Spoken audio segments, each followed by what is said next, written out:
All righty, Angry Bears fan podcast episode 12 now? I think it's 12. Yeah, 12. Before we get into it, everybody follow, subscribe, all that good junk. Comment down below how right I am or wrong I am. TikTok, all that junk, Twitter, Reels, all that.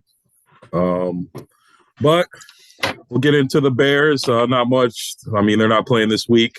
Some pretty fun games though, but we'll touch base on those later. But there was a few interesting things going on with the Bears related. Saw you sent me your note. Saquon turned down a $12 million offer from the Giants. Says he wants 16. I don't know if I want Saquon Barkley on the Bears for 16.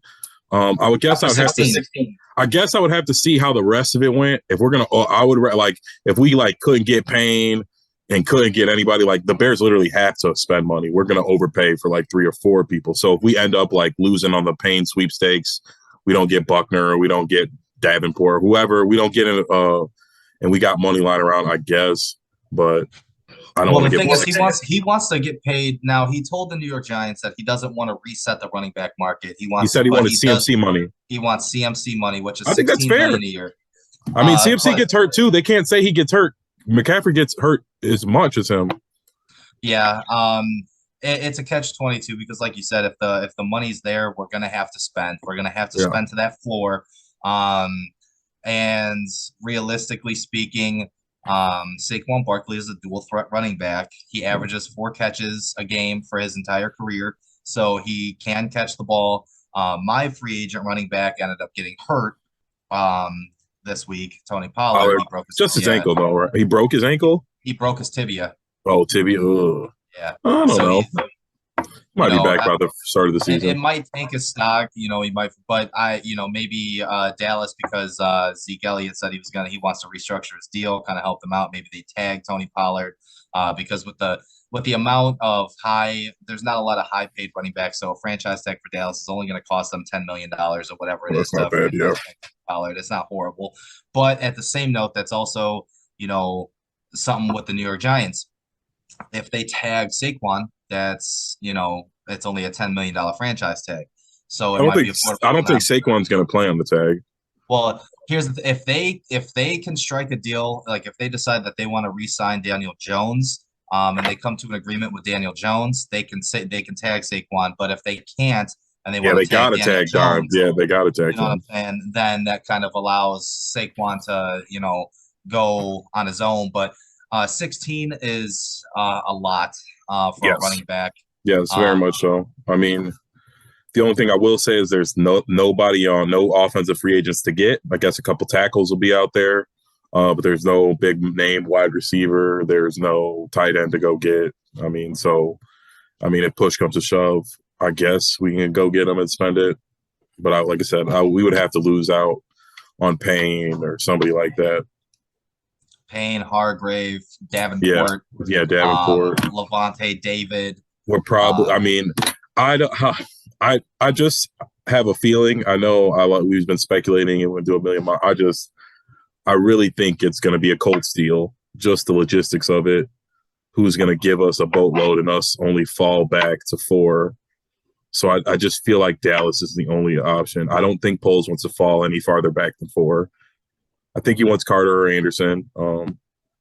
So I just, like I said, I just have a feeling that the Colts deal is going to be done. I'm guessing it's going to be Buckner, next year's first, a second, a first, or some shit. Now, what if they, instead of offering up Buckner, what if they offered up Quentin Nelson? I mean, I would prefer Nelson, but I'm guessing they're getting a young quarterback, so they don't want to. It clears up a lot of space for them, though, because he did sign. He did sign that extension, and I know DeForest Buckner is going to want a new contract after next year. He's going to be a free agent after next year. Yeah. So it's kind of like I would like Nelson because we don't know Indianapolis's plans. What is Nelson worth? A first and a second? Quentin? Yeah. I don't see. Yeah, it's a premium position. It's an interior lineman. But when's the last time you saw an interior lineman traded? Brent Williams. Tunsil went for what? But he's a tackle. Yeah, no. I'm just saying, first. Yeah, no. Yeah, first. yeah. So that's why I So said a I first would and a second, first. Like, so I don't know. I would have to see the logistics of the. If we're not getting a next year's first, then I don't want to do it. I don't care what the deal is. If we're not getting the Colts next year's first, I don't want to do it. I would agree. I want pick 4 and I want next year's first, and I'm not budging off that. Like, that's not negotiable. And then we'll talk about whatever else is going to be in the deal. Well, speaking of deals, too, more and more scenarios are for the number 1 overall pick are coming up because you were talking about Indianapolis being Yeah. the pick that you would prefer, but there's a lot of teams now that's just speculative. Of course, right now we just don't know. But teams like Carolina, New Orleans, Tennessee, the 9, 10, 11, picks, all quote unquote quarterback needy. Their names have been thrown into the hat for the number 1 overall pick because it just really depends on how free agency goes and trade with different quarterbacks that are available. But my question is, do they even have enough to offer the Bears to want to jump? Because if you're jumping from like Tennessee, if you're jumping at 11 to 1, that's going to be a huge amount you got to give up. That's what I'm saying. Yeah, I don't see it. New Orleans. I mean, they could just give up their future. I mean, if they give us a first, second, third, next year's first, you know what I mean? Like, I could see it would have to be some crazy deal like that. But are these guys like Carolina? Like, what are you gonna give us, Burns? If they're gonna give us Burns, I'll think about it. I'll definitely think about it. DJ Moore. Yeah, or Derek Brown. Wouldn't do it. They wouldn't do Derek it. Brown, but no. So, but Burns, I would take Burns. I don't know if I would necessarily take on DJ Moore for the number. I really don't want. Pick. Yeah, I don't want. I won't say I don't want DJ Moore. We have. I just think I don't. He's like slightly better than Mooney, so I don't really want to give up anything. Burns thing, but Carolina did say, during the trade deadline that they weren't going to trade Burns. Yeah. But things can change. I don't think New Orleans really has anything to offer, because with the whole Michael Thomas thing, I mean, he's still technically under contract, but what else are you going to give up in that deal? Because they're about to get something for Peyton too, but he's going to walk. Mm-hmm. They're going to cut him. So the Michael Thomas thing, like if we want him, we can end up with him for a 6th or a 7th. So I don't even want to, that has nothing to do with the trade for our first overall pick because it's not even because he's not going to be on your team. You can't be like, oh, he's worth X, Y, Z. He's not, he's not playing for you. I don't think the Saints have anything to give up. Like I said, I guess their future, like I said, somebody who's at 9 or 10 is going to have to give up first this year, first next year, second and third next year. Like, that's a lot. I mean, I guess I'd do it for that. This is for D-line. I think it's a kind of deep draft. I think we end up with like Brian Breeze or somebody like that. I wouldn't be at 9 or 10. I wouldn't hate that because I know for a fact we're getting Hargraves, Davenport, or Payne. Like, Poles will get ran out of town. And the free agents want to get paid. He's going to give them the bag. So he has to give it to them. So we're going to end up with one of the big name D linemen, one of the top 3 D linemen, I'm sure of it. So I'm fine with the consolation prize of not getting Will Anderson or Carter. I've been watching a lot of Carter tape. He is growing on me. He got double teamed a lot this year. So it's hard to ball out. Even in the TCU game, they're double teaming him a lot. But I don't know. I like Will Anderson. I like sacks. Even if, like I said, if you're only getting 2 sacks a game and you get shut down the rest, it's still like it kind of evens out. So as long as you're a timely disruptor, and I don't know. If we don't have the guys around Carter, I don't think he can succeed. If we lose out, I'm assuming the only reason we draft Carter is we don't get Payne or Hargraves or somebody. So then he's just going to be alone and just get double teamed. And he wasn't doing that well against the double teams, in my opinion. Well, that was actually that's a perfect transition because moving on to Bear stuff too. I wrote down in my notes in Philly's game against the New York Giants, Javon Hargrave just completely disrupted that offensive line and that pass rush is absolutely dominant. Well, they work well together. It's Cox who's getting the double team. So Hargraves and Brandon Graham they really take it like they're vets and you cannot guard them one-on-one. Hargraves, I agree, is just a fucking disrupt. Like what is he playing? The 3 technique, I'm guessing. And he is shitting on the guard every time. Like, they can't stop him. He's getting 2-3 yards deep in the backfield on a lot of plays. And I'd like to have him. If we can't get Payne, that's who I want. Davenport, I'm not so high on. I just think he's got his motors on and off. but I would definitely be happy if we end up with Hargraves. A lot of, and we talked about the draft too with the wide receiver talent at the free agency. You and I sent you a text earlier this week, and I was letting you know that there's a lot of speculation and a lot of talk amongst NFL GMs, NFL assistants, quote unquote insider sources that are saying that the wide receiver class they don't really view as a top tier wide receiver class first round wise. They only have Jordan Addison as a top 20 lock.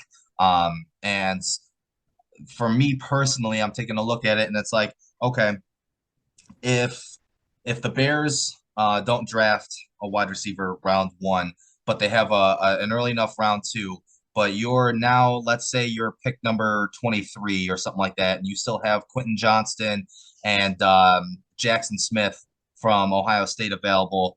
But you kind of have a feeling those guys are going to get picked soon. If you're Ryan Poles and the Bears, do you trade back into the first round to try to get one of those guys, or do you kind of just let things play out and then pick your guys in the third round? Because I'm going to assume that they go Will Anderson or Jalen Carter round one, unless they trade back and they fall back a little bit further. Maybe they pick up a wide receiver or one of the tackles. Yeah. 8, 9, 10. I'm assuming they go, if they don't go offensive line first round, I'm assuming they go offensive line second round because there's a lot of wide receiver talent from rounds 3 to 5. So do you stay on pat or do you trade up back into the first round to, get a chance at Jackson Smith or Quentin Johnson if they're still there at 23? If Jackson Smith falls past like you said, like 23, I would do it. I don't know if I'm just salty because they beat the shit out of us. I guess we came back, but TCU, I don't see it in Johnson. I just think he's tall and fast, but they just run a lot of they run like a lot of long setup plays for him where like nobody can guard anybody for 6 seconds. I think Addison's pretty good. I think the Jackson Smith kid can play. I think he's a clear-cut number 2 receiver in the NFL. Those Ohio State kids, you know what I mean? It pains me to say, but they're all ballers, especially the wide receivers. Brian Hartline really coaches those guys up. And I think that's like a good way to get in good grace with Justin Fields, too. You're drafting, kids that went to school with him, go into his alma mater. Like I said, I think we got to start doing stuff like that, get Justin incorporated. I know Pohl said that Bellis Jones Jr. was somebody that Fields wanted him to draft, I'm pretty sure. So I hope he, as well as getting his pocket awareness and accuracy down, he's also working on his scouting game because Justin Fields really picked a stinker in Bellis Jones Jr. We talked about a little bit of, at least I talked about a little bit of the offensive line talent. Obviously, Peter Skoransky, Paris Johnson Jr., those tackles are going to go early first round, mid to early first round. But we were talking about a week ago, we were talking about the centers. You got John Michael Schultz that has a round 2 grade. They have him ranked as the number 1 center. But you and I also both talked about the kid from Michigan. There's a lot of people that have him ranked as like the 3rd or 4th best center with like a 3rd or 4th round grade. So do you agree maybe they go John Michael Schultz round 2, or do they wait till rounds 3, 4, 5 to possibly pick up I think it's like Osa Wiley or something like that from Michigan? That's something special. I mean, again, as you see, I got my hat on. I do like him. I think he's good. I haven't watched a lot of John Smoltz, so I can't really say but I like the kid from Michigan a lot. I think that the Bears are going to get O-line in free agency. So I don't know. Like I said, I guess it would see how the cards fall. I just think there's other holes to fill than in the second round with John Smoltz. I guess if he's there, take him. But I think we need a tackle more than a center right now. I think get rid of Cody Whitehair. We're going to sign McGlinchey or Orlando Brown Jr. or I forgot who the other tackle is. Tunsil? We're not taking it. And then of course, like on the interior offensive line in terms of free agency, you got Ben Powers from Baltimore, who's a really good guard. But also at the same time, you really only need 1 tackle because I really think Braxton Jones just moves over to right tackle because he rated out as or we get a good right tackle and Braxton Jones just plays left tackle again. Yeah, like he did pretty serviceable. It's that guard center guard position really that really struggle with that interior pressure against Justin Fields. So obviously, yeah, you want, either Orlando Brown Jr. or McGlinchey, whoever. Of course, you get it at a better price. I'd be fine with either or. Yes. But Ben Powers in free agency, or maybe like you said, you go, to the draft for a center. You need a new center. It's absolutely imperative that you get a center if you're the Chicago Bears, whether it be Yes. free agency or the draft. I just don't think there's a lot of good centers available free agency wise. So I do think you look to the draft, and if Schultz is there and you feel like he can, contribute to the team right away, day one, kind of like how they felt about James Daniels when they drafted him in round two, because Yeah. James Daniels had a round one grade. I can't believe we Um, let him go. yeah, he played pretty well for Pittsburgh this year. Yeah, and it's like we had nobody to pay anyway. We might as well have kept him. I think they just wanted to clean house, but I really think realistically they, That was the wrong that person to clean house. So like yeah, I wanted to clean that house and too. who was the defensive tackle? Um, Akeem Hicks. no, the younger kid. He had a pretty decent season. Bilal Nichols, Oh yeah, he and always played hard. he only costed like $3.5 million, this year, and they let him walk. And he had a pretty good season, and of course that would have helped on the defensive line. Um, so going back to that draft stuff, there's apparently a tons of wide receiver and defensive back talent this year. Um, a lot of people are saying that you can find some pretty good value in that third to sixth round range for defensive backs and talents, or defensive backs and wide receivers. So should they wait, or if they see a guy that they like that they know they got to have, would you be okay with Ryan Poles moving up to go get somebody he likes, or do you want him to just kind of stand pat? The wide receiver, yeah. I guess DB if we're keeping Eddie Jackson. I think we're okay there. I think we get the best free. I don't think there's a rookie cornerback that's going to come in and help like fill a hole we needed. So I think there maybe get a vet trade for somebody who's disgruntled. Maybe Ramsey. They were talking about that. We don't see him come to Chicago. Um, Something like that. So no, I don't want to trade up for a corner. If one of the wide receivers has fallen, yeah, Johnson or Jackson Smith. I'd say trade back up to 23, 24, 25, something like that. If they start to slide and get them, nothing higher than that. Just like I said, those guys, I don't know if they're needle movers. We could probably get somebody in free agency or trade. Like I said, Michael Thomas is out there. Like, are any of those guys going to be better than Michael Thomas? Like, we could get him.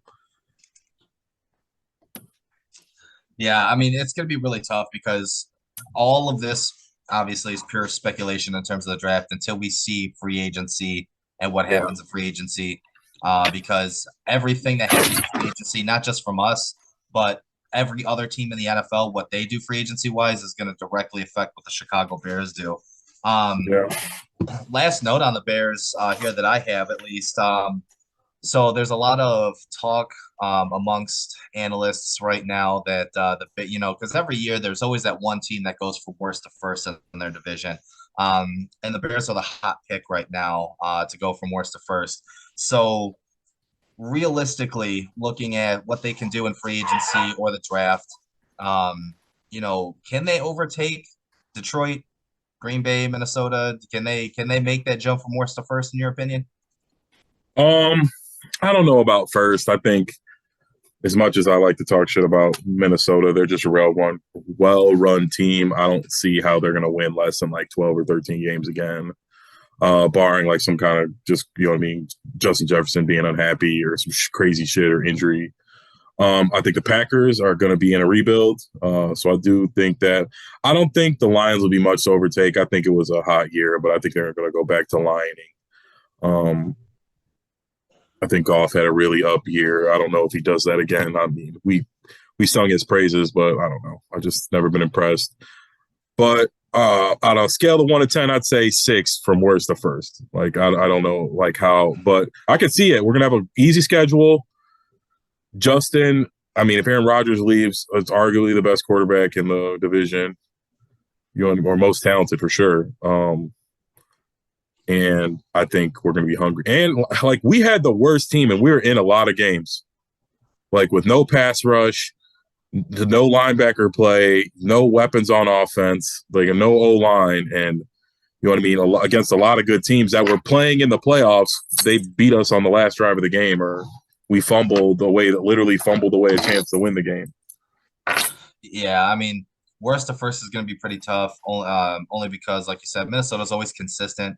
I Yes. know, they were frauds and everything this year. They weren't as good as their record indicated. However, um, you don't win 13 games, 12, 13 games when you're a bad football team. That just doesn't Yes. happen.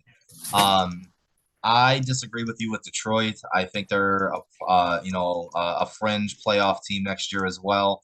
I think Jared Goff may not pop off like he did this year, but he does enough to not lose games. And I think they improved their defense this year. I think the Bears and Detroit, they're gonna be pretty much outbidding each other for defensive free agents because both of them were historically bad defensively.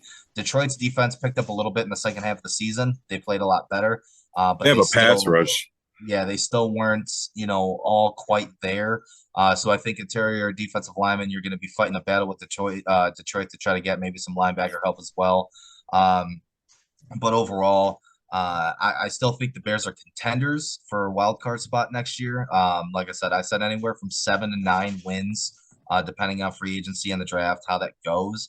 And then of course it's always nice to have that extra first round pick that you're gonna get with whoever you trade for because you're gonna want their next year's first round pick, any deal that you do. So realistically, you got to have that. So I'd be okay with it. Yeah. I think 7 to 9 wins is realistic, especially like you said, we were in so many close ball games this year, and if we had better talent around us, maybe a couple of those games go our way. And this year we're looking at 7 wins instead of 3. I'm glad it kind of worked out the way it did because now we can kind of Dictate we the can draft. control what everybody does in terms of the draft, and we kind of hold a lot of teams' futures in our hands. So that's always a good thing. Um, but it's going to be really interesting. It's going to be really tough because I want to see Justin grow, but we need to get a couple of offensive linemen, and we need to get him a Yes. reliable wide receiver to throw to. I think once that happens, it'll just jump off. Yeah, I'm really worried as the offseason inches closer that we're not going to be able to get a number one wide receiver. I hope DeAndre Hopkins will come to our team or somebody like that. But there's nobody in free agency, none of those wide receivers in the draft. Who knows? Maybe there is a stud out there, and I'm just underestimating them. I'm just never high on rookie wide receivers, even though there's been so many as of late that have come in, burst into the scene. But those guys were like, you could see it. They had like the it factor. Devontae Smith, Justin Jefferson, everybody but the fucking Eagles saw Justin Jefferson was going to be a star. But yeah, like I said, that worries me that we're not going to get the wide receivers around Justin to help him. I really do think that Ryan Poles is going to get the old lineman. I think Orlando Brown or McGlinchey is a lock, and I think we'll end up with Powers. I really do. Whoever the best interior offensive lineman is, and one of the best tackles will be on our team. And I feel like the same thing with the D line. He's got the money. He's got the green light. I know Kevin Warren's going to be telling him, you know what I mean? We're the Bears. You know what I mean? We're not America's team, but we're as popular as the Cowboys, like as a franchise. Absolutely. Like, so we got we're doing good. Money, it doesn't matter if the Bears are winning. Money doesn't matter. Like that, Jerry Jones knows that. The Yankees know that. Like fucking the Golden State Warriors, even now that they've done, like when your team is rocking, it does not matter when you got a good fan base, you're in good town. And I think hopefully Poles knows that, and that we got to get away from these penny pinching GMs and presidents who are you know what I mean, they're working against themselves. Like you got to spend money to make money. I know that's this, you know what I mean, this weird thing that everyone always says, but more especially when you're like a marquee franchise. I mean, I could see if you're the Oklahoma City Thunder or the fucking Arizona Cardinals, you're not going to go crazy, but we're the fucking Bears. Like at least defense, we've always, you know what I mean, went out and got good defensive free agents, guys like that. We got to go. That's what we do. Like, so like I said, Payne, if the Redskins are silly enough to let him walk, he better be on our team, or Commander. Sorry, I can't say Redskins. Every week, you do it every week. That's like I really don't get. I don't know. I don't want to get on a tangent. I know it's a slur or whatever, but fucking that many years and we waited. So let me ask you a question. We talked about Justin Fields' progression, and there's a lot of comparison to Josh Allen and his progression. But after watching the divisional round this week, Buffalo and Cincinnati, and we'll kind of transition into the divisional round now. So we talk about the comparisons between Justin Fields and Josh Allen, and hey, we want him to take that quote unquote Josh Allen step forward. But he struggled again in the playoffs. Again, I mean, it's a good Cincinnati team. Don't get me wrong, but he just looked all sorts of out of whack this past weekend playing Cincinnati. I mean, Joe Burrow is that man. Joe Burrow is special. But you saw the frustration with Stephon Diggs. They took him away. He's chirping he's chirping at his quarterback. He left the locker room immediately after the game, and then he had a series of tweets that says, you really want me to be okay with being mediocre, and it's always the same spot, and yada yada yada, and all this. Like he's upset. So I mean, we talk about that progression, but we obviously want better for Justin. What do you think is the issue with Buffalo? And do you want to stop the Justin Fields, Josh Allen comparison in terms of career paths, or how do you want to go about that? I won't say that because I know we talk at some point it's not just Josh Allen. I hope Justin Fields is Josh Allen. I hope, you know what I mean, and some of the crunch time he makes better plays than Josh Allen did. But to be fair, this year was kind of down. But last year they lost to you know what I mean, with 15 seconds left or some shit, right? Or in overtime, or they came back. It was in overtime at Kansas City. Yeah, but they came back with Mahomes drove down the field with they changed the playoff overtime rules because of that game. Yes, but even then, Mahomes had a miraculous 15-second drive to get in a field goal range to take it to overtime. So I wouldn't say that. Yeah, it sucks to always be a bridesmaid. Joe Burrow is that guy. Also, the Bengals, they got, I don't want to hate on them. They got my boy Dax Hill over there on the defense. I won't say they got nobodies, but it's a bunch of average, slightly above average guys that are all playing well together. Their blitz packages are impressive. The best. Yes, their impressive. Blitz packages are the best. Yes, ridiculous packages in the league.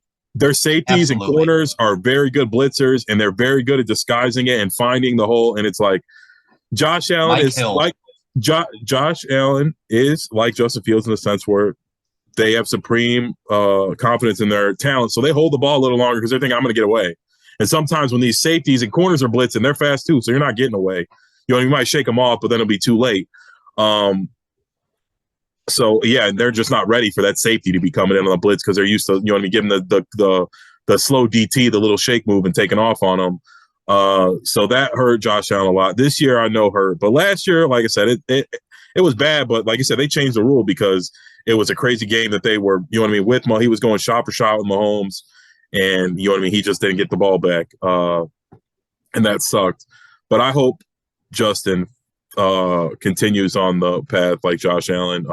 We got to get the guys. Like I said, there's things Josh Allen could work on. There's, But if Justin's whole career was losing in the divisional or the AFC Championship and never winning the Super Bowl, and he was an MVP twice and almost MVP 5 times, it would suck. But that would still be better than anything we've ever had by far. So I will say, yeah, if he's Josh Allen, I would love that. And if we never won a Super Bowl and he was Josh Allen, I guess I would be happy with that. But again, we talked about this, but it's a team game too. Josh Allen did. Absolutely. I would say he lost them that game. Speaking of quarterbacks that shit the bed in the playoffs, Dallas lost to San Francisco. It was a defensive battle. San Francisco, to me, has the best defense in the league. Dak Prescott threw 2 more interceptions. He led the league in interceptions this past year. Is it a player or a coaching issue at this point for Dak? I don't think it's coaching. I don't like to blame too much on the coaching because those are just bad throws. It's you can see when Nagy's making bad play calls and throwing the ball at the wrong time. I'm not a Cowboys fan, but I did think that pass that was it CD who caught in the back of the end zone and they called back. I thought that was a touchdown. They're getting out of hand with this. Control it all the way to the ground bullshit. I don't know. I like the eye test, and that should look like a catch to me. The guy kind of hit it a little bit while he was falling to the ground. It's fuck, they can't touch the ball at all. Nothing. So I thought that was whack. That would have tied the game up. But I think Dak is He's just not as good as what they paid him. But this isn't a league where you know what I mean. You got to pay your guy. What are you going to lose Dak and have Andy Dalton as your quarterback? So it's a weird position where like I think he's not worth that, but I mean, what were the other options? If the Browns didn't sign fucking trade for Deshaun Watson, Baker was going to get a contract like that, like just off the strength. And you know what I mean? He ended up getting cut, and you know what I mean? He's going to bounce around the league now, but you know what I mean? He was 1 year away, and like I said, Deshaun Watson getting found guilty of getting $40 million franchise quarterback money, or at least tagged. Yeah. So yeah, it sucks for Dak, but again, it's kind of like Josh Allen. I mean, you just don't got it. Like I don't know what it is. Some guys got it. Joe Burrow's got it. Patrick Mahomes got it. Tom Brady, Peyton Manning. Like sometimes it don't tilt your way. Yeah, Brock Purdy does look good. I mean, Kyle Shanahan is. How did he not pick Justin Fields? How did he not pick Justin Fields? Like, oh my, could you? Like I said, I just couldn't imagine Justin Fields playing that offense. It would be ridiculous. Yeah, I mean, Brock Purdy's playing well. It's that Mike Shanahan offense. I mean, they're stacked. Christian McCaffrey, Kittle, Debo, McClinchy, Trent Williams. Like they have an all-pro. Colin Cowherd broke it down. They have an all-pro in every single room in that building. So offensive line, defensive line, linebacker, safety, wide receiver, running back. Like they have a all-pro in caliber play. Yeah, they're ridiculous. It's the best team. They're the best team in the league. They're the best coach team in the league. And I don't think there's a quarterback in the league you can't put on that team and that wouldn't do good. How Kyle Shanahan look, man. The blocking's bad too. I mean, but yeah, Zeke's done. I don't know. He just doesn't run with the like the energy. I know you don't got to be as fast as the guy, but you can just see when a guy's running full speed. It just never looks like Zeke is. He's a $10 million short yardage back. He's yeah. Like, I don't think he wants to take big hits anymore or deliver big hits anymore. Like I said, I don't know. Running backs are just so weird. They get beat up. They get a lot of miles on them, especially guys like Zeke in like college. Like he had like fucking 1,000 carries coming into the NFL already. Like, but yeah, he did look kind of washed out there. Trent Williams put Micah Parsons in a fucking box. It was a masterpiece to watch. Like Trent Williams is amazing. He might be the best left tackle ever. And there's some good guys. He's definitely the best in the league right now. Oh, for sure, 100% in the league. I'm talking about ever. Yeah, he's obviously the best left tackle in the league. It's not even close. Man, what his pass blocking for sure, he's the best ever. I was like, there's some maulers in the run game. Jonathan Ogden, I mean, he was a crazy left tackle, but he was a mauler in the Orlando Pace in the pass game with the greatest show on turf was pretty damn good. Yeah, he was pretty good too. But Trent Williams, yeah, that guy's. I mean, even McClinchy, he's out there good. Like I said, Purdy's in a perfect situation. Like I said, Kyle Shanahan calls plays like no other. I think they're going to be in the Super Bowl. I think the Eagles. I like Jalen Hurts. I see a lot. I mean, I think Justin Fields is either going to be like Jalen Hurts or Josh Allen, progress one of those ways. And I just think I think their offense is, if you can disrupt it with your front four, you can really fuck them up. And I think the 49ers can do that easily. Well, were you really that impressed with Philly's 38-7 win over New York, or was that kind of like what everybody kind of expected, especially being the number one seed and, you know, the dominance? I mean, I wouldn't say I was impressed. I mean, you went out there and handled business. Sometimes that's harder than you think. But they went out there, did what they're supposed to do. It's hard to have a knock against them. I just think they're a very ABC team, especially on offense. They're on a lot of basic shit.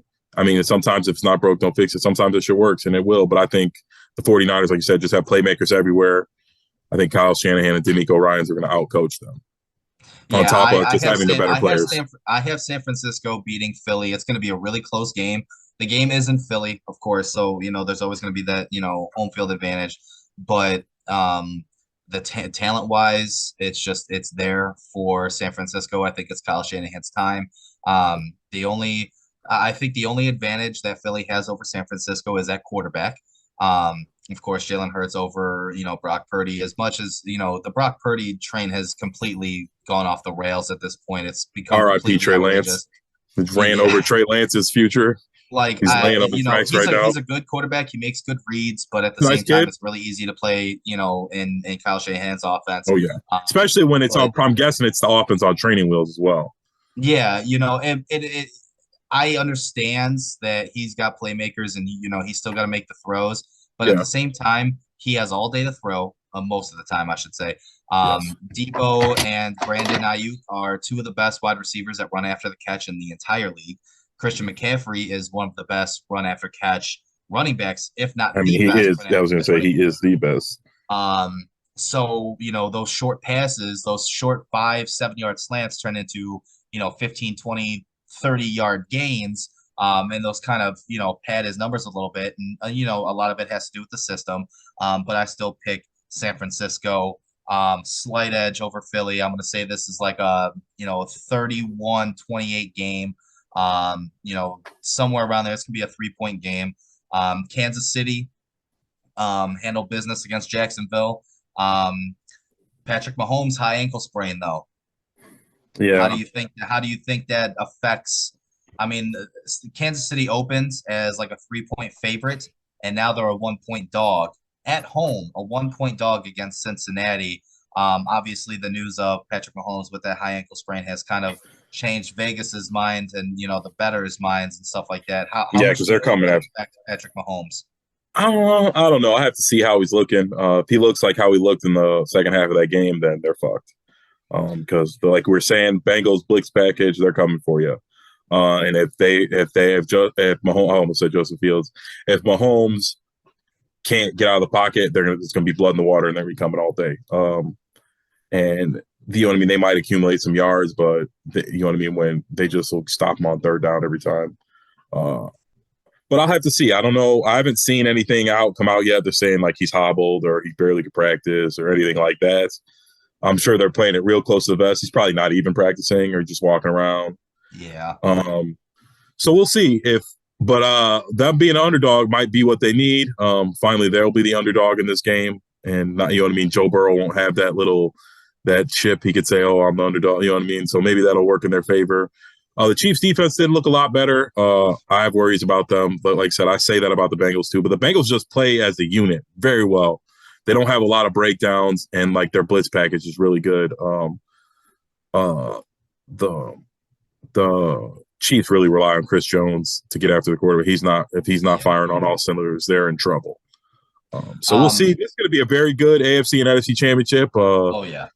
I think the Eagles and versus the 49ers is going to be a fun game. You know what I mean? A lot of up and down play, a lot of action, and the same with the Bengals and the Chiefs. Those are always been good games. So I have San Francisco and Cincinnati advancing to the Super Bowl. Who are your picks? I'm going to go San Francisco and KC, and then I'll say Kyle Shanahan finally. Like you said, gets this monkey off his back. Like I said, with a hobble, Chiefs, they're just not a super team anymore. I don't know if they'll ever be one again with the money that with Patrick Mahomes is making. It's kind of hard. What about you? Who do you think's gonna win it all? San Francisco? No, I have Cincinnati.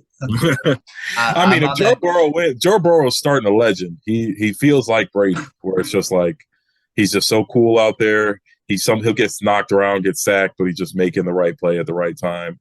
And the team they play for him. Yes, the team feeds off of him, and like that's one of the things about football where it's intangibles. That's why Aaron Rodgers is only a one-time champion, because he don't inspire the guys to play. The one time they won, it was because they had AJ Hawk, Charles Woodson, like really inspiring leaders out there. Clay Matthews, you know what I mean, inspired guys with their play. And Aaron Rodgers is amazing. He is amazing. But last year, it was a good example of why he doesn't inspire guys. That play where they kicked that field goal instead of going for it, he threw it. He should have ran. Like to this day, I don't care what you say. You run and you fucking put your head down and you get tackled on the 1 yard line or the 2 yard line, then you're for sure gonna go for it. But like I said, he don't play with that. Like he don't inspire the guy. He don't play with his heart. He's just an amazing football player. I think the most exciting Super Bowl matchup will be San Francisco Cincinnati, because you have the best offensive groupings together. I mean, Joe Burrow with his 3 wide receivers, that's the best wide receiver core in football, no doubt. Think so? Yes, no, absolutely. Jamar Chase, T. Higgins, and Tyler Boyd, absolutely. They are Tyler Boyd and T. Higgins is a 2 borderline 1. Tyler Boyd is a 2 that's playing a 3 because of how good T. Higgins is. I like Jamar Smith. Chase is Smith. AJ Brown and Watkins a lot. I completely disagree. Jamar Chase Jamar Chase is very good. Yes. Is better than AJ Brown. T. Higgins is better than Devontae Smith. And I Tyler don't know. Boyd. I think that's Tyler Boyd is so way, much better than he is Watkins. way better. Yeah. I guess we're just talking wide receivers, then yeah, just the 3 wide receivers. If we're talking tight ends, I think San Francisco is better. If their 1, 2, 3 is Ayuk, Debo, and Kittle, I think is better than Chase, Boyd, and Hurst. Higgins. Yeah. Or Chase, Higgins, and Hurst. So, and like I said, they got CMC, who's also a wide receiver. You could count him as their 3rd wide receiver. On the 49ers, he is the 3rd wide receiver a lot. They run a lot of Mitchell will be at running back, and he'll be in the slot running around. Well, yeah, like I said, I think the offensive groupings, like that's just the most exciting Super Bowl, combination that I can think of. Because you have Kyle Shanahan's offense with all, Deebo Samuel in the backfield, Christian McCaffrey, a wide receiver. I think it's going to be a repeat of the Super Bowl last year, and their D line is just going to run through them. It was so close last year, and I know that's killing Joe Burrow, dude. I like you know those players that like you get the start of their origin story. I swear it's like Joe Burrow wants to be the villain, man. Like he took that Super Bowl. That's what I'm saying. I think them not being the underdog in this game might hurt them. Like I said, I think he loves that energy where they're counting him down. And I really like Joe Burrow. I think he's good for the NFL, not one of these cocky kids. Like, I hate to say this. I try to like Kyler Murray, who thought he was the shit. He's always been the shit. And then like he got to the NFL and he didn't want to put the work in. I mean, he probably wasn't putting the work in college because he was so talented and he was playing in a weak conference and he was, had a super team. But it's nice to see guys like Joe Burrow, even Patrick Mahomes, very humble. Josh Allen's a very humble kid. Like some of these guys who they're putting in the work. And like I said, I really like Joe Burrow. I don't know. I guess it's not him. It's the Cincinnati stink where I would always think they're going to fuck it up. But I guess it's him now. Like it ain't them no more. It's the new regime.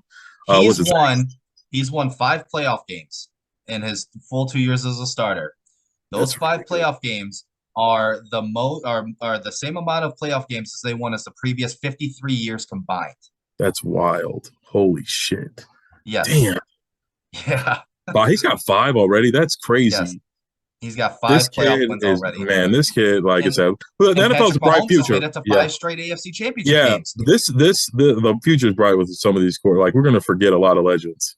I guess it's just a new game, so we won't forget them. But yeah, Joe Burrow, Josh Allen, Patrick Mahomes. I mean, Herbert is kind of on the downside. Herbert and Josh Allen, they were trended way, way up, and now I feel like I don't know if they. I don't like. Again, I'm not gonna be too hard on Josh Allen. He had a bad game. I just think anybody who knows football, man, the Bengals defense really put on a show. They outcoached them. Those blocking was coming from, or the blitzes were coming from everywhere. Josh Allen was all confused. The whole line was all confused, and like I said, they got outcoached that game. But Josh Allen, like I said, he has been pretty good. I mean, he throws a lot of interceptions, but I'm not too. I kind of like that. We grew up in the era where quarterbacks. I was just saying, like Dak threw the most this year. He had 16. I was like, damn, when we're kids, like the most was like 28. Like somebody's throwing like 28, 29, you know what I mean? 25, 26, you know what I mean? Eli Manning threw more than 20 interceptions a bunch of times. Like shit, Cutler, you know what I mean? It's like, yeah, so I had to look that up. Somebody was like, yeah, Dak led the league with 16 interceptions. Like, holy shit, only 16? I'm like, that's not that many. And they throw all day. So yeah, I try not to beat up on Josh Allen too much. I do think that that's who we're looking at Justin Fields, something like that. I don't know if he's got the arm hubris that Josh Allen has, but I think he's a similar athlete where like it's just he's going to get a lot of once our O-line and our receivers get up the par, he's going to be standing back there a lot of times. There's going to be a spy, a 3-man rush, and they're going to just be sitting back there because they're not going to want him to run once we become a competent team. I guess they were giving us the run so much because we, you know what I mean, they knew they were going to beat us, but eventually they're going to have to lock in and try and shut it down. And that's going to give our receivers, if we got the right ones, a lot of favorable one-on-one coverages. And like I said, I hope Justin's more Josh Allen than Hurts. I think Hurts is fine. I just think he's a team leader. You know what I mean? He needs to be coached up. He needs the scheme to work for him. You got to call the right plays. Like I said, I think he's a leader of men. And I like him too. You know what I mean? Getting fucking benched in the national championship. Your freshman backup comes in and wins the game for the team. You know what I mean? You were the senior, Heisman candidate. Go to another school, almost win the Heisman, or not win it, but you know what I mean? Some say he should have won it. And then having a slow start to your career and then getting it together. And like I said, I see a lot of what people are saying about Justin Fields is like, oh, you're a runner, you can't do it. And I'll be honest, I was one of those people with Jalen Hurts. I'm not afraid to admit that I am biased. I have blinders on for Justin Fields. I'm gonna, he's my guy. I'm gonna root for him to this day. People be talking shit about Jay Cutler, and I'm like, I won't have it. I defend Jay Cutler. Yeah, I won't have it, especially on Twitter. Yeah, it's like I said, he's our guy, so I'm gonna overlook a lot of things. But I do think, like I said, I hope, even though Josh Allen keeps being, like I said, the bridesmaid and losing in these big games, I do hope he's more Josh Allen than Jalen Hurts.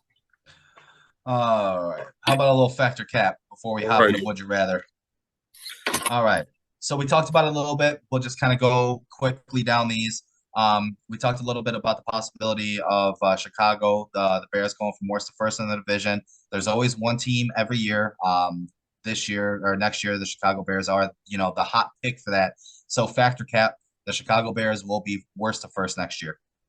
I'll say cap. Like I said earlier, I think the Vikings will be one, but I do think we're going to have 9 or 10 wins next year. I don't think we'll be worse the first, just because, like I said, unless Kirk Cousins gets hurt, Justin Jefferson is disgruntled. The Vikings have been 10-win-plus team for 5-6 years in a row now. Ever since they got Kirk Cousins, basically, even before then, they were a pretty consistent playoff team. They're a well-run organization. I don't think we'll be leaping them. Like I said, unless we have a crazy offseason where we end up with like Quentin Nelson, fucking Michael Pittman, Payne, Davenport, we get everybody on our wish list. Then maybe, I don't know. Like I said, I think Justin's got it. He's got the swag to lead us. Like I said, I do think he wants to beat the Packers down and be the best team in NFC North. And I do think he's a fierce competitor. So I think in 2 years we'll be the best team, but not next year. Yeah, like I said, I'm going to say cap on that. I think they're a 7 to 9 win team next year, just depending on free agency, like you said, in terms of our wish list and how the draft goes, and injuries, of course, throughout the year and all that other stuff. All right, so we talked about the improvement of Justin Fields. Hopefully, he takes that next step forward. So I ask you, factor cap, depending on the free agency and the NFL draft this year, as well as trades, Justin Fields will become the first Bears quarterback in franchise history to throw for over 4,000 yards next year. I will say fact. I think next year he ain't gonna be running. I think he said it a bunch of times. I think, like I said, people have short memories. He's never been a runner. I think this year more than even last year before, he wasn't running this much. I think the play calling was him. They switched up the play calling to have him run more, and I think he realized that he was gonna have to put on his cape and do it himself a lot of those times. But I think next year won't be that way. Even if we have an average offseason, I think he'll have a much better O-line, another at least quality wide receiver out there, and a better defense that, will, like I said, if we had an average defense, we'd have won 6-7 games. We had, like I said, we didn't have a bottom 5 defense, we would have won 6 or 7 games. So in that, I do think. I'm going to say fact. I can see it. It just all depends on how everything plays out. Who we get, and he's got to be able to improve on his reads. And the wide receivers have to get separation. That kind of moves me into my third one. So we all know wide receiver is obviously a need for the Chicago Bears this offseason, but so is tight end that can stretch the field a little bit. Colt Kmet's more of a possession guy, not really a vertical threat. So I asked you factor cap. The Chicago Bears need a vertical threat tight end to stretch the field to pair with Colt Kmet in the offseason. I would say fact. I think I kind of forgot to mention this when we were talking about the draft. There's a few tight ends in the draft I'd rather have than one of those wide receivers. The kid from Georgia, if he slips, we mind having him. But you're right. Colt Kmet, I think there's a spot for him. I think as a second tight end or blocking tight end who's going out in some of these, bootleg plays, he does a great job. He's a great blocker. He blocks great for Justin when he's running as well, but you're right. We do need, and Justin is, he's good at making that throw. That's one of his better throws, the tight end up the seam. He sees that real good. And he gets a good read on that because the linebackers are focused in on him. They're taking a few steps up, and that's an easy throw. And I think Colt Kmet's just a little too slow. I think he's a little too focused on spot. He's just a little too slow. I like him a lot. I think he is a quality starting tight end in the NFL. He's gonna have a long career. He definitely took a step, but he's just not the receiving threat that I think would pair well with Justin. Yeah, I'm gonna agree with that completely. I think you need a vertical threat tight end. Just somebody who's, like you said, a little faster, got a little bit softer hands, that can, take that vertical threat. Maybe you can A throw him to the matchup too, slot. bad matchup. Komet, like Yeah, anybody can guard Komet. The corner can guard him, a linebacker can guard him, and say everybody can guard him. yeah, tight He's end. just Maybe you can throw in the slot. yeah, I'm not saying obviously, Travis Kelce or George Kittle, because those guys are a dime. Those guys yeah. are one in a million. Somebody like Um, a Hawkinson or somebody close to that. Kyle Fucking Pitts. Zach Um, Ertz. Yeah, somebody like that would be perfect. So Bears legally have to stay at Soldier Field until 2026. Their lease ends in 2033. After 2026, they can pay an $85 million early termination fine. So factor cap, the Bears' new stadium in Arlington Heights will be open for the 2027 season. I will say big facts. They're gonna pay that. What is $85 million of Bears? What is that, like fucking one game of hot dog fucking concessions? Like that's nothing to the Bears. Like I said, the Bears, they're starting to think with their big brains. We should have, like I said, they should have forced Soldier Field or the city a long time ago to fix the fucking, you know what I mean? I don't want to leave the city. I like Soldier Field. I think they should do something with the grass. I don't know exactly. I don't want to go full turf. Some of the guys saying the turf is what are causing all these knee injuries. So I'm not against it, but I think they need to stop having soccer games there. And that's the fucking Bears Stadium. You can have concerts and shit like that. Maybe a state playoff game randomly, or something like that.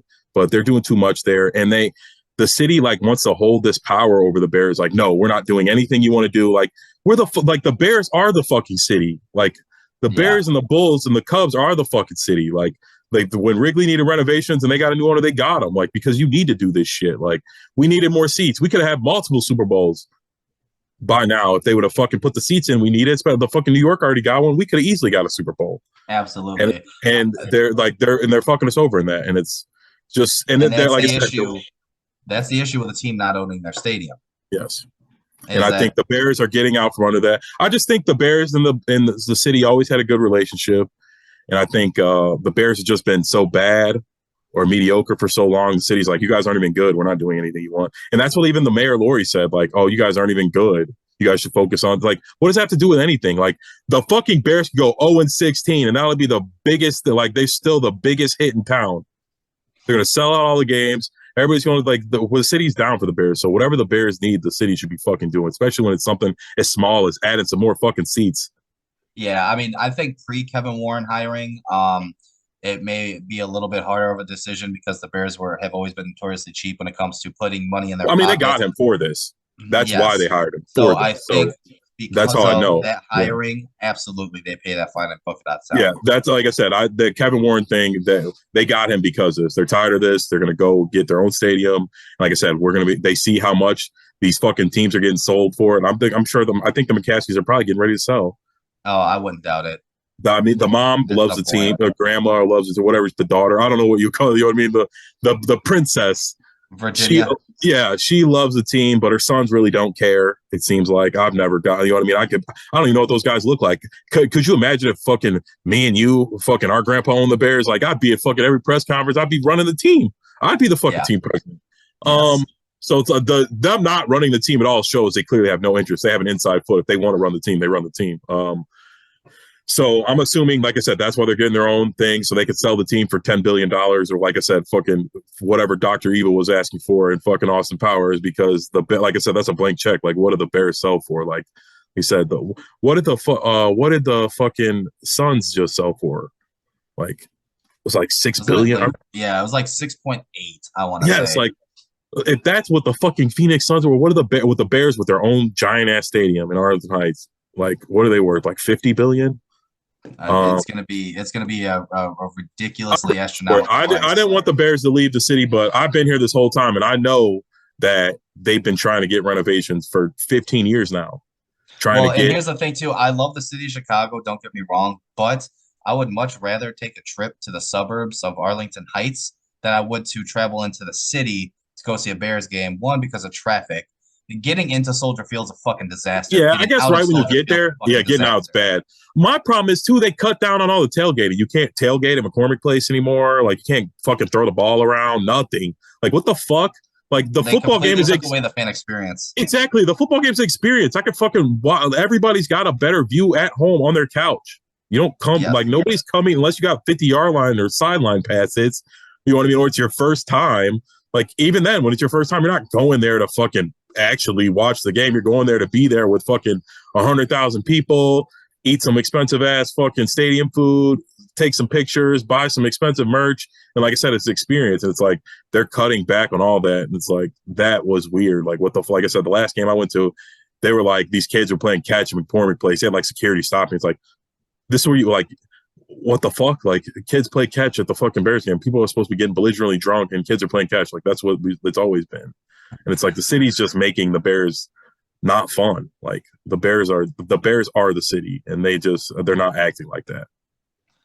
Final one. The Chicago Bulls are 2 games back of the A seed in the Eastern Conference, and have actually It just played cost me $100. Fucking choked the fourth quarter of the fucking Pacers Yes, they game. did. They just You lost probably to see me Indiana. during the fucking. I was like getting frustrated during this. I was watching on my fucking and like they were winning by 6, just like with like 6 minutes to go in the fourth quarter. They blew it. All right, sorry, go ahead.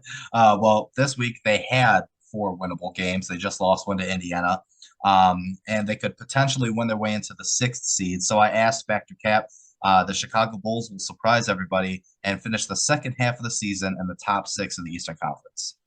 I think I'll say I don't know. I'll say Cap. I think they're going to be 7, 8, 9, 10. They're just so inconsistent. They keep beating the good teams and then losing the fucking Pacers. Like I do not get it. Who did they just beat last night? I watched the fucking game. I can't remember now. It was a bad team. It was another. Was it a bad team? I don't think it was a bad team. Look, I'm. But either way, they just choked that game. I don't, like I said, I don't think they're going to be the 6th seed. I think East is kind of tough. A lot of teams are playing bad. They played Atlanta. Yeah, I guess Atlanta's not that bad. They're a playoff team. But they just played them. They were beating them pretty good. Yeah, they beat them by 11. Yeah, and they look good. That's why I actually bet. I saw the line for the fucking Pacers game. I was like, oh, it was like 1.5. Oh, it's frustrating. I've had a bad couple weeks, especially with basketball. But yeah, no, I agree. I think they're a borderline playoff team, fringe playoff team, maybe the play in. I just don't see it. They're a completely different team without Lonzo Ball, and they just don't have that leadership and that structure. Yes. Yeah, when they're reeling, when things start going bad, like I was watching another game, like they literally had an inbound pass stolen, like a lazy inbound pass, like shit, like you need a point guard. Somebody's like, all right, guys, let's calm down. All right, we're gonna get DeMar the ball this play. He needs to get us a bucket. You know what I mean? Let's run a screen, get Levine open. I just think when shit goes bad on the Bulls, DeMar starts pressing, Zach LaVine starts pressing, and then everybody else just doesn't know what to do. They're just standing around shooting bricks. I will say Pat Will has been playing better. Like I said, I watch a lot of Bulls. I'm not. Like I said, I guess I'm a Bulls fan. Kings is my number 1 team, as we talk about, but I watch about 98. I would say 80% of 90% of the game. So like I watch 3 or most of the game. I end up watching every Bulls game in almost its entirety. And Pat Will has been looking better, at least on the glass and just running. That's what I want to see. You know what I mean? If your shot's not falling, whatever. You know what I mean? That shit will come with time. But yes, hustle. You're big and you're tall and you're fast. That's what the fucking guy. You're like you run around getting every fucking board. You know what I mean? Disrupting, and I think he's been doing that a lot better. Like I think he was pressing, trying to get buckets. It's like the Bulls don't need him to get buckets. They got Vooch, they got DeMar, they got Zach LaVine. They need him to be a nice 4th option, but they really need him to play with energy. DeMar is not a defender. LaVine is not a defender. Vooch is not a defender. Like they need a big body guy who's out there being a disruptor. That's why Lonzo was so good because he kind of played that role. And then, like I said, it's contagious. Him and Caruso are out there, and then it's both of them, and then it's just too much. So that, like I said, Pat Will, when he's playing well, it kind of feels like that where they got 2 defenders out there, and then Caruso kind of could do his thing when somebody's got his back, you know what I mean, jumping passing lanes too. But yeah, like I said, I have seen an improvement in Pat Will. I would say if anybody wants anything for him, I would trade him if you can get anybody of the Bulls. I mean, I haven't been hearing anything about any DeMar or Levine trades anymore. The Levine thing just doesn't seem viable right now. I think he's just worth too much to trade at the middle of the year for, you know what I mean? Nobody's going to give you an unprotected first. Yeah, nobody's going to give you an unprotected first with Scoot and Wembanyama out there. So what, like I said, we're getting a bunch of wash expiring contracts and a bunch of first 10 years from now. I think they need to make the best of it. I think they need a new coach. I can't believe they extended him. I think he's just not it. I don't. He's Billy Donovan. not. Yeah, I don't know what it is. They need more of a defensive coach. The Bulls need to be playing defense, and they're not. All right, so let's wrap it up a little bit. Last 10 minutes, I'm going to go quick fire. All right, this is a Would You Rather Chicago Bears draft edition. The players that I have here are all first-round grades, okay? And they're all potential targets for the Chicago Bears, depending on where they draft down to in the draft this upcoming year. So are you ready? Yes. Would you rather Jalen Carter or Will Anderson? Will Anderson. All right. Would you rather Paris Johnson Jr. or Peter Skoransky? Peter Skoransky, for sure.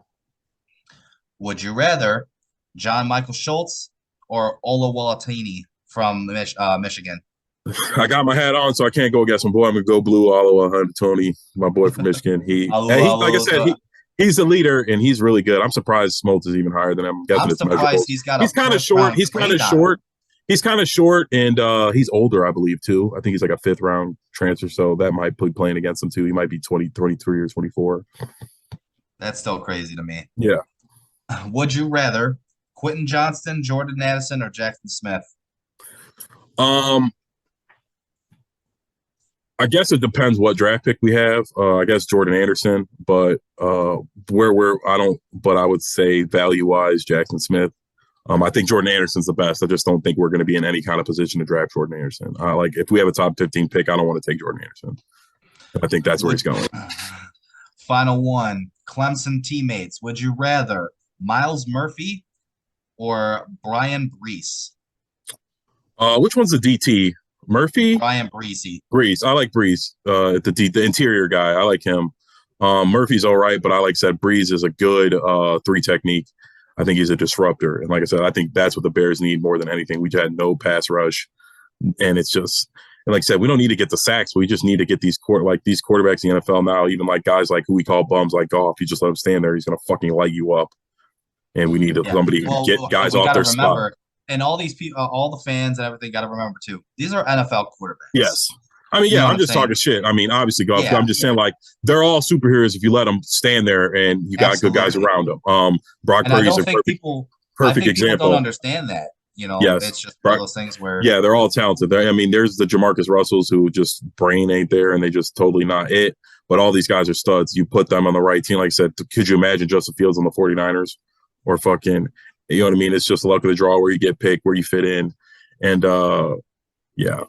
we need a disruptor badly. That's why I said I like Will Anderson more than Carter, because if Carter doesn't have guys around him, if he's the one getting double teamed, he doesn't.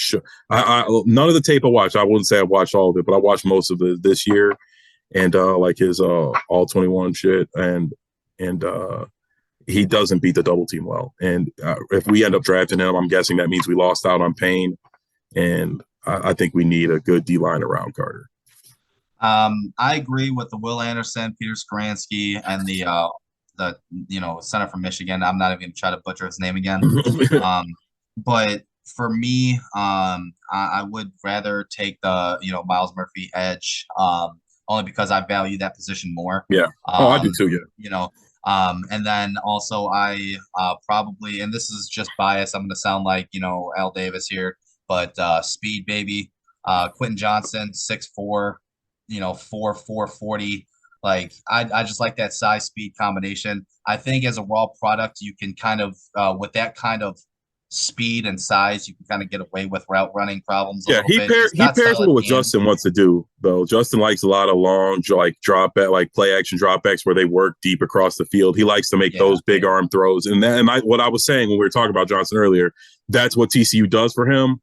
And but I don't think he's very good at beating the press and getting open for a slant or for for a curl or shit like that. But again, these guys get better. He's a fucking kid right now, so who knows? And you're right, he's 6'4", he runs a 4.4. So I just think Jackson Smith is polished. I think he's ready to go right now.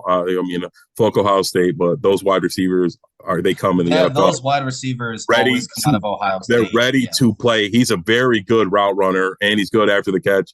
He's already got that rapport with Justin Fields. Yeah, Yeah, and that's why I said where it's kind of a thing where like you're building a relationship with Phil, where you're going out and getting his guys, going from his school. That's where he went. And like I said, I think Jackson Smith, he's not tall, he's not super fast, but I think his game is polished. And like I said, So I think would you be okay then? Say they have, an Ohio State draft and they somehow get 2 first-round picks this year and they go Paris Johnson Jr. and Jackson Smith. I think Paris Johnson Jr. is good. I don't want him over Saransky's better than him. I just think absolutely 100%. So if they pick him over him, then yes, I'd be upset. But I think Paris is very good. I think he fills the need very well. I think he can play right or left tackle. I don't know. Like if he's coming in, I think say you leave Braxton at left. I mean, who's to say? Braxton just did it for a whole year. I kind of have a hard time bringing a rookie in who didn't just do it for a year. But either way, you move Braxton right, whatever. I'd be fine with having him. And like I said, out of those 3 guys, I don't want to pick Jordan. If we get Jordan Addison, that means we picked him at like fucking 11 or something. And I don't want that. If we're there picking 11, I want Paris Johnson or Saransky. So that's why I'm more prone to having Jackson Smith, because if that happens, we traded back up or he fell to the second. Yeah. And that's when I want him. And I think if like I said, if he falls to us in the second round somehow or late first, we trade back up, I think definitely, especially if we haven't gotten a wide receiver already either. It's like you said, a lot of this is contingent on what we've already done. If we've got D-Hop or fucking Michael Thomas or whoever, I guess let the cards fall, may they will, and we get whatever guy falls to us. I would agree. Well, that's all I have for today. All right, that was good. Nice long one. All right, everybody, follow. If you stayed this long, please follow, subscribe, TikTok, Twitter, all that junk. It's up on our page. Like the reels. I'll be doing a Would You Rather, Justin Fields, and every quarterback in the league series. I'll be releasing on TikTok, YouTube, everything. You'll see him. Follow, subscribe, all that good junk. And I will see you later, buddy.